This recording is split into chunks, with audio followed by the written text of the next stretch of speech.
আপনি কি পদে আছেন? আমি এখানকার দায়িত্বে আছেন। আপনার নাম কি? মোহাম্মদ ইসলাম। বাড়ি কোথায়? আমাদের কাছে।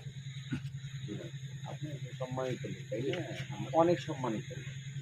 নিজের সম্মানটা যেন থাকে সেভাবে কথা বলেন, কাজ করেন।